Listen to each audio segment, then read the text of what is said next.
കണ്ണീർ പൊഴിച്ച് ഒരു നാട്. അവസാനമായി ഒരു നോക്ക് കാണാനെത്തിയത് ആയിരങ്ങൾ. വാൽപ്പാറ ദുരിതത്തിൽ മരണപ്പെട്ടവരുടെ മൃതദേഹങ്ങൾ പോസ്റ്റ്മോർട്ടം നടപടികൾക്ക് ശേഷം രാവിലെ 9 മണിയോടെയാണ് പാങ് അമ്പലപ്പറമ്പ് ഹൈസ്കൂളിൽ എത്തിച്ചത്. പൊതുദർശനത്തിന് വെച്ച മൃതദേഹങ്ങളിൽ അന്ത്യോപചാരം അർപ്പിക്കാൻ വിദ്യാർത്ഥികളും രക്ഷിതാക്കളും ഉൾപ്പെടെ നിരവധി പേരാണ് എത്തിയത്.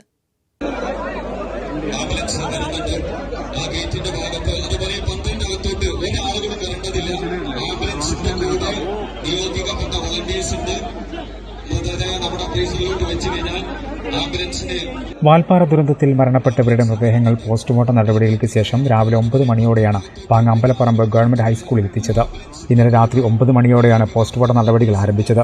പുലർച്ചെയോടെയാണ് പോസ്റ്റ്മോർട്ടം പൂർത്തിയാക്കിയത്. ശേഷം 9 ആംബുലൻസുകളിലായാണ് മൃതദേഹങ്ങൾ നാട്ടിലെത്തിച്ചത്.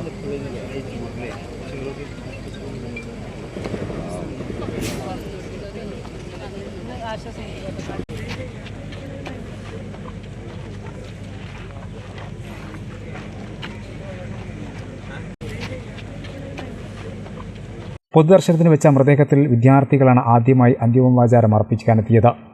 അക്ഷരമുറ്റത്തേക്ക് കൈപ്പിടിച്ചുയർത്തിയ ഗുരുനാഥന്മാരുടെ വേർപാട് ഉൾക്കൊള്ളാനാകാതെ പലരും വിതുമ്പുന്ന കാഴ്ച നൊമ്പരമായി.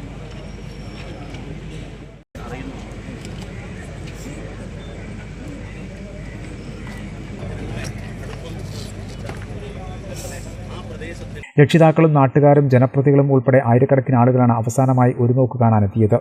മന്ത്രിമാരായ Krishnankutty, V Sivankutty, MLA-മാരായ PK Kunhalikutty, Manjalamkuzhi Ali, Abid Hussain Thangal, Ubaidullah, league സംസ്ഥാന അധ്യക്ഷൻ പാണക്കാട് സാദിഖലി ശിഹാബ് തങ്ങൾ, CPM ജില്ലാ സെക്രട്ടറി VP അനിൽ തുടങ്ങി നിരവധി പ്രമുഖരാണ് അന്തിമോപചാരം അർപ്പിക്കാനെത്തിയത്.